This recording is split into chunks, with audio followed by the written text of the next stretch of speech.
háblame un poquito del video que tú planteas, del tema que tú planteas, que me dijiste que es profundo. Vamos a ver. Déjame ver cómo lo planteo para que no quede como... Para que no se sienta como más profundo de la cuenta. Ayer yo estaba en clase y estaban explicando conceptos básicos de los negocios. Entre ellos, mencionaron la diferencia entre costos y gastos. Yo creo que realmente tú y yo dominamos eso, o eso pensaba yo. Se supone que los gastos es todo aquello que tú tienes que pagar independientemente de, que si factura, que si servicio de luz, servicio de internet, alquileres y nómina. Sin embargo, si yo no vendo un producto, si mi bien no es un producto, Sino un servicio. sino un servicio, se supone que la nómina tiene que ser parte de mis costos. Porque el servicio que tú estás ofreciendo es con el tiempo de otra persona y eso es el recurso, eso es lo que tú tienes que pagar para tú poder entregar ese servicio. Y entonces la profesora me dice algo que realmente yo lo entendí, totalmente de acuerdo, y es que no tiene tanto que ver con percepción, son conceptos. ¿Entiendes? Bueno, pero antes de profundizar más en eso, ya que yo soy una persona tan ajena a los conceptos técnicos de... Yo estoy aprendiendo todavía eso. De la economía, Ya me pasó. ¿cuál es la diferencia que ellos plantean entre el costo y el gasto? El costo vendría siendo, por lo que entendí... Y asóciamelo a algunas cosas para yo... Por ejemplo, si tú vendes tu audífono a 300 pesos y tú lo compraste a 100, te costó 100 pesos. Ahora, la gasolina que Si tú... yo lo compré... Si tú lo compraste a 100 y lo vendiste a 300, te costó 100. Ok. Si tú, por ejemplo, te diste un viaje en gasolina para ir a comprar el audífono, eso es un gasto, no un costo.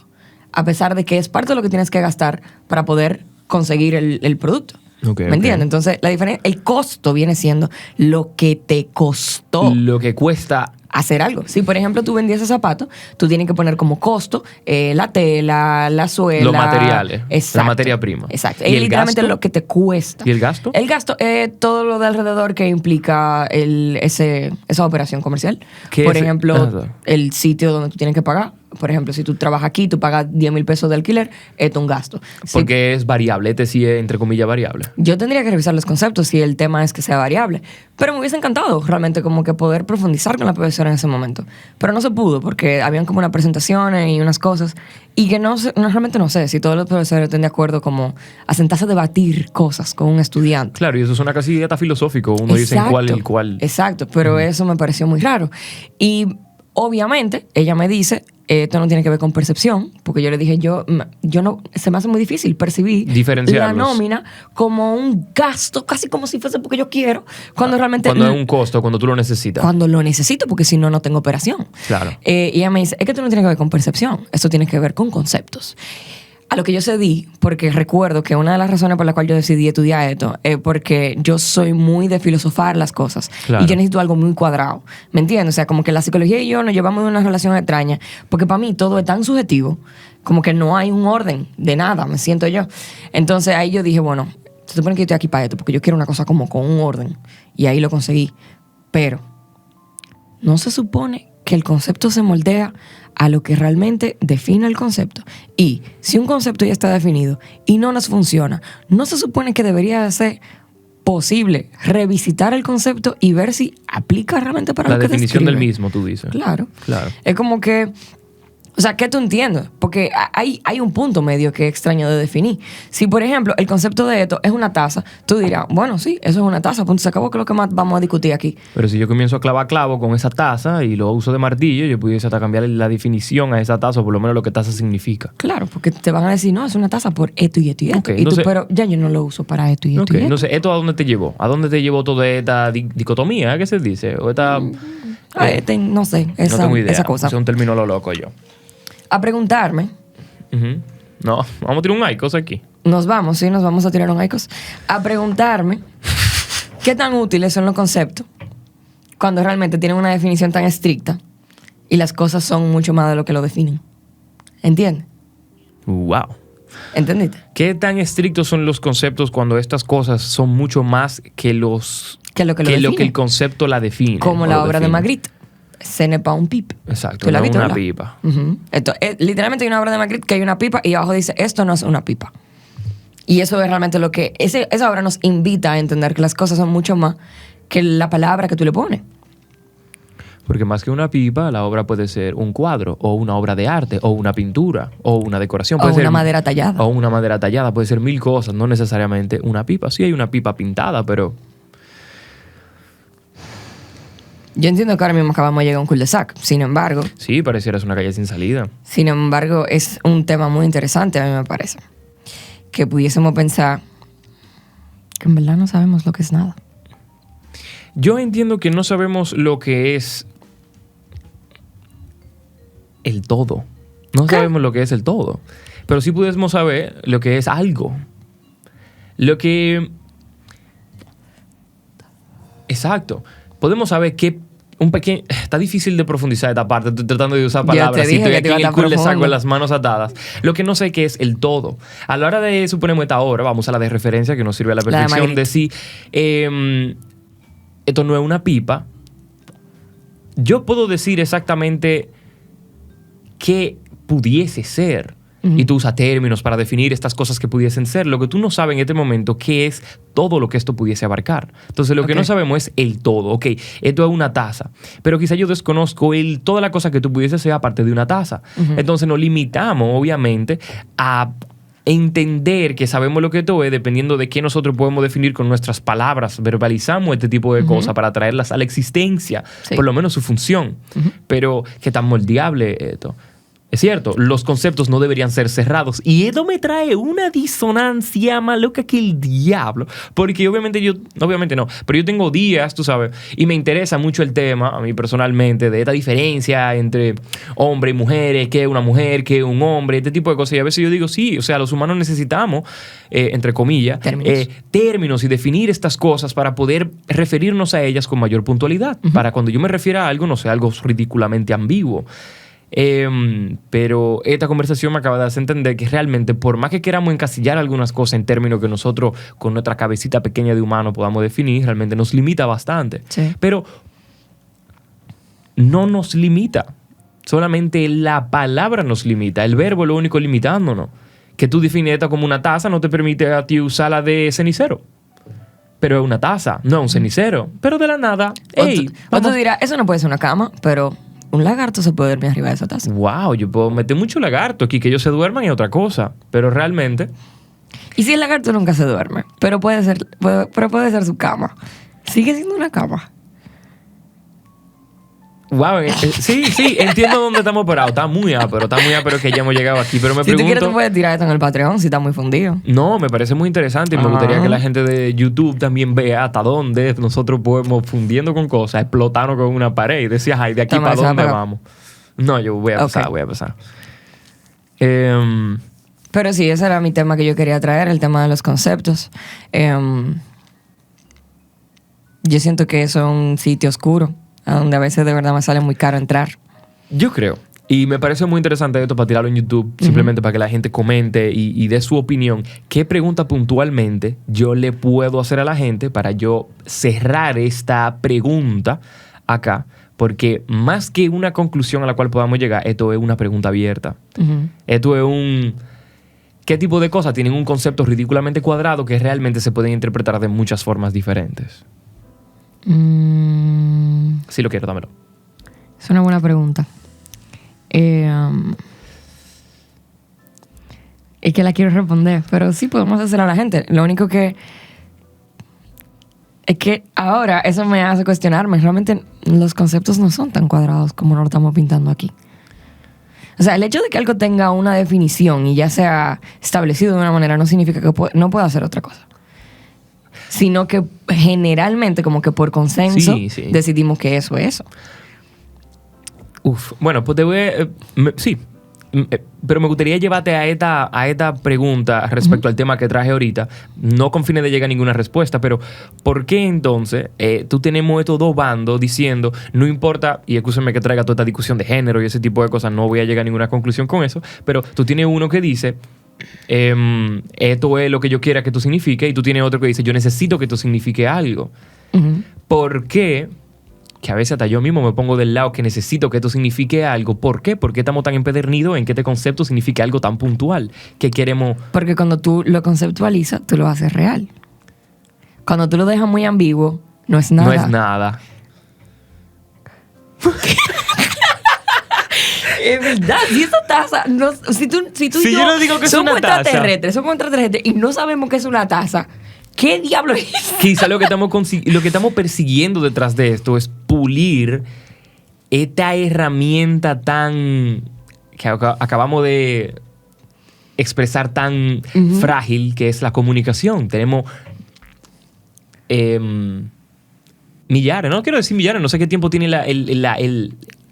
el verbo, la palabra realmente tomando forma, pero estamos tratando de pulir lo más que se puede y creo que nunca va a dejar de transformarse. Sí. Quizá a la hora de nosotros perseguir conceptos tan puntuales, tratando de definir, de encasillar una cosa, es tratando de que nuestra comunicación sea tan aguda, tan sharp como sea posible. Ajá. Porque si esto no es nada, yo no voy a poder referirme a esto de manera que tú entiendas que yo me estoy refiriendo cuando esto ya no esté. Que tú te imaginas en tu cabeza si yo uso conceptos abstractos. Préstame la losa. ¿Cuál de todas? Todas son losas. Todas son losa. Ya aprendimos aquí en uno de los episodios que losa es el material de que tú te has hecho. Al fin y al cabo tú No, puedes eso no es el material. ¿El material? Sí, el material. Esto está hecho de losa. Y el piso está hecho de este mismo material. Oh, yo pensé que la losa eran los trastes de la cocina. Exacto, pero porque están hechos de este material.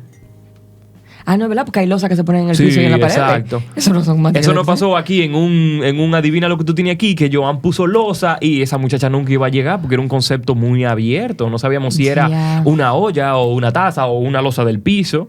Entiendo. Wow, qué delicioso este tema. Yo lo que siento es que por más que prolonguemos este episodio, vamos a estar simplemente danzando dentro de este cul-de-sac. ¿Cómo sería la comunicación de nosotros si no existieran los conceptos? O sea, tú estabas diciendo, ¿qué sería? O sea, ¿cómo me voy a referir a esto? De una manera abstracta. Eso pudiese significar mil cosas. Eso es lenguaje de señas. Eso sigue siendo una forma de comunicación que no es abstracta. Eso no es abstracto. Eso yo no siento que sea abstracto. Bueno, porque ellos lo definieron. Abstracto es que tú hagas como... Imagínate que en Sign Language, en lenguaje de señas, Ajá. eso sea algo puntual, pero si tú te quieres interpretar, eso puede significar lo que sea. Una gente que no sabe lenguaje de señas te ve haciendo mueca y va a entender lo que él quiere entender con eso. Porque él no sabe con qué cosa ellos asociaron todo ese gesto. Ellos también lo cerraron con algo para ellos poder comunicarse. Qué buen ejemplo. Qué buen ejemplo. Me encanta tu lenguaje no verbal ahora mismo. Tú estás así parada y que yo estoy lista, pero yo no entiendo para qué. Es para entender algo. Estoy pensando. Como que es verdad lo que tú dices, los conceptos se ponen por asociación. La lengua, el lenguaje viene por asociación. ¿Entiendes? Ok. Incluso, wow, los otros días yo estaba haciendo una dinámica con Erika tan interesante. La estábamos pasando tan bien, por lo menos yo la estaba pasando muy bien, no sé ella. Y es que cuando nosotros comenzamos, así abriendo un paréntesis un poco amplio, cuando nosotros comenzamos a mediados de este año a aprender nuevos idiomas en Duolingo, nos dimos cuenta que hay muchas palabras que se parecen mucho. Como por ejemplo, que yo te diga... ¿Dentro de un mismo idioma o dentro de dos idiomas diferentes? Dentro de dos idiomas diferentes. Ok, y es porque ok. tú sabes que hay un idioma original, que Ya sea el latín o del latín, griego. exactamente. Entonces nosotros estábamos haciendo una dinámica y tratando de mencionar dos palabras lo más disasociadas una de la otra, que suenen similar y apotando que tenían una palabra en común. Por ejemplo, abrir y abrigo. O por ejemplo, ¿cuál otra fue que vimos? Carta y cartera. Que, por ejemplo, es muy obvio después de que tú lo lees. Pero, por ejemplo, ¿tú puedes identificar cuál es la asociación entre carta y cartera? Si estoy pensando en una billetera, sí, porque me imagino una carta, me imagino una billetera, que en este caso lo veo como una cartera y es para archivar cartas. Exacto. Pero las cartas aparecieron los otros días. ¿Qué tanto tiempo tienen las No, cartas? mi hermano, las carteras son para guardar la carta. Pero las cartas aparecieron los otros días. Con las carteras. ¿Y qué eran antes de llamarse cartera, entonces? Ah, no sé. No sé, un bulto. ¿Un bolso? Pero, por ejemplo, cuando tú dices que... Cuando tú ves a una persona que tiene hambre, ¿cómo que se dice? Famélico. Diablo, ¿cuál es esa palabra? Yo creo que sí. ¿Eso tiene internet? Claro que hay un wifi potentísimo que llega a la Busca, por esquina. favor, la palabra... yo no sé si famélico, señores, escúchame, yo tengo que leer un poco más. Yo sé que Erika lo dice mucho, porque que Erika salta con unas palabras que a veces yo digo, pero háblame en español. Tienes que darme el fa no sé qué, tienes que darme lo más acertado posible, lo más cerca que tú puedas. Falémico, famílico. La puedo llamar. No quisiera que la gente tenga que perderse ese tiempito Pero no lo ahí. pueden Famélico. ¿Famélico? ¿Es lo que digo? Wow, ya eso famélico, que tiene o pasa mucha hambre. Ajá. Me siento identificado. Ah, es verdad. Y por ejemplo, ¿cómo se dice hambre en francés? No sé. Femme. Fam. No se dice femme así, porque es que yo no hablo francés, pero se dice je femme. No sé, yo estoy tirando ahí como un Femme, mujer. mujer. Pero entonces, eso es lo que pasa. Como que al final del día, las palabras, si tú te pones a pensar, Ujú. a nivel de concepto, tal vez tú no veas una asociación entre una cosa y otra, pero cuando tú te das cuenta el nombre que tiene una cosa y el nombre que tiene la otra, tú te puedes dar cuenta que se le puso ese nombre porque, Por asociación. Por asociación. ¿Entiendes? O sea, al Ok. final del día, cuando tú le pones un concepto a una cosa, tú no te estás inventando un concepto. Tú estás sacando como un... Tú estás ramificando sus Exactamente. significados. Principalmente cuando tú lo piensas desde el idioma madre, de tu el latín o el griego. Es como que, ok, vamos a agarrar con este concepto básico antes de complejizarlo en cosas que el humano fue creando con el tiempo o que fue dándole forma con el tiempo. Como que el hambre y sus derivados. Entonces, Exacto. todo lo que partía de esta palabra, de este concepto, de este constructo, comer, comido en presente, en pasado y en futuro. Después ir a comer o el plato o la comida. Y todo esto iba ramificándose desde un concepto madre. Por eso toda esta similitud quizá entre estas palabras. Yo me pregunto, ¿cuántas palabras nos faltarán? Qué buena pregunta. Qué buena pregunta. ¿Cuántas palabras necesitamos y no tenemos? La pregunta es cuántas cosas faltan por definir con mayor precisión y qué Tú, tanta precisión mi existe. hermano, eso es lo que estábamos diciendo ahorita. Si no tienes una palabra, tú no sabes. Tú no sabes qué tantas cosas te faltan por definir porque no existen. No existen en el verbo. Exacto. No existen en la lengua, entonces no existen. Por ejemplo, que es lo que yo había comentado antes, que es lo mismo que pasa tal vez con las emociones. Cuando tú realmente no conoces la emoción que tú estás sintiendo en ese momento, para ti tú vas a estar sintiendo como una cosa rarísima, tú no vas a saber explicarlo, tú mismo vas a estar muy confundido y se te va a notar que realmente tú estás incómodo y es porque tú estás percibiendo cosas que tú no puedes nombrar. Entonces pudiésemos decir que nombrar viene después de percibir. Nombrar definitivamente viene después de percibir. Primero se percibe. Definitivamente. Y no se pudiese nombrar y después percibir. Yo no creo que eso sea tan absoluto. Para eso ya alguien tuvo que haberlo percibido primero. Y tú decís, ok, ¿cómo se llama esto? ¿Cómo se llama esto? ¿Cómo se le dice a esto? Y después tú descubres que alguien ya primero lo percibió y dijo, déjame dedicarle mi vida a esta vaina. Y Sí, es verdad. lo desconstruyó hasta que le puso un nombre. Y luego lo materializó. Sí, es que tiene que existir para después ser nombrado. Sí. Sin embargo, dijimos ahorita que si no es nombrado es como que no existe. Nandi, yo necesito que tú revises ahí porque veo que el sol ya está casi pegándole a la cámara y nuestra preciosa iluminación natural se puede ir viendo afectada, más o menos. Yo creo que es un llamado, Gladeline, para que A que cerremos nosotros, el video. exacto, le permitamos a la gente danzar con nosotros aquí dentro de este cul-de-sac. Si a usted, como a otras personas que ya conozco, disfrutan, les encanta este tipo de contenido Sí. y caminar con nosotros dentro de estos cul-de-sac, una mezcla de filosofía y estoy hablando un saco de disparate, la señorita Gladeline Cristal Raposo y yo, su amigo el Jova, en su rincón favorito en el internet para pensar, la mesa. La cantidad de polvo que hay aquí en esta habitación. Siempre Sí. hay mucho polvo y no sé cómo reducirlo. Son como galaxias. Son como galaxias, wow. En una habitación tan grande, ninguna consciente de qué tan grande es la habitación. Solamente que esta habitación es un espacio limitado y el universo está constantemente expandiéndose. ¿Quién lo diría? Wow. Tú sabes que se puede saber qué tiempo tiene el universo existiendo porque simplemente se mide a qué velocidad se están separando los objetos uno de otro. Entonces, cuando tú reviertes todo ese número, te tiene que dar un punto cero y en ese momento fue que pasó el Big Bang. Wow, no sabía eso. O sea que esa velocidad, esa distancia ha sido constante, a una velocidad Ajá, las constante. cosas se están separando a una velocidad constante.